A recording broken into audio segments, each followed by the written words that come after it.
There were lots of long faces, were there not, when Prince Harry came back over here to London for that recent court case, you know, the one in the High Court, of which he couldn't quite remember what he was here for.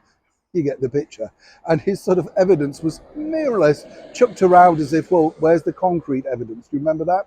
And he came back to visit, and everybody said, would this be an opportunity for senior royals to reconnect with Harry?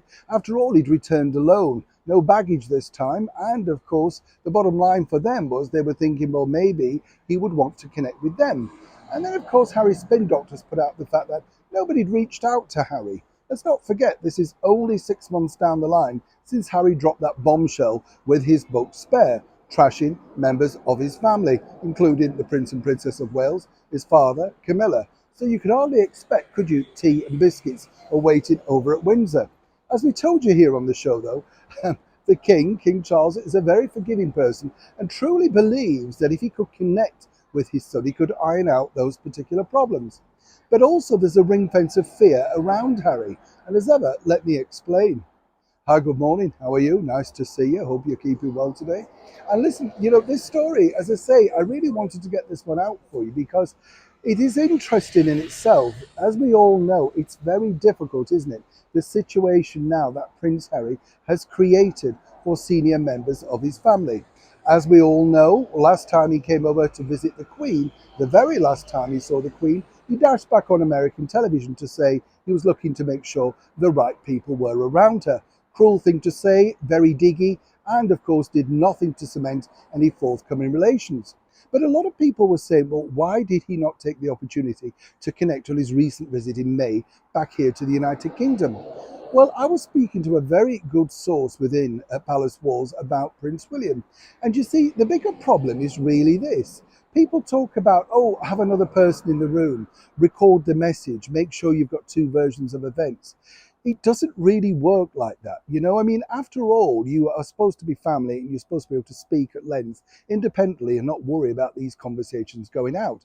After all, Harry sat down opposite his ITV chum, Tom, and basically said he hoped it would remain private. The irony is alarming, isn't it, when you think?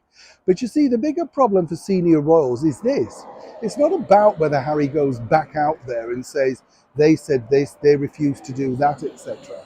It's that even if they record that conversation, even if they have another witness in the room, they can't refute these stories. And that's the real reason why nobody wishes to sit down with Harry in this current climate. He could go back and say anything. They didn't like me, they told me this, they said that about Meghan.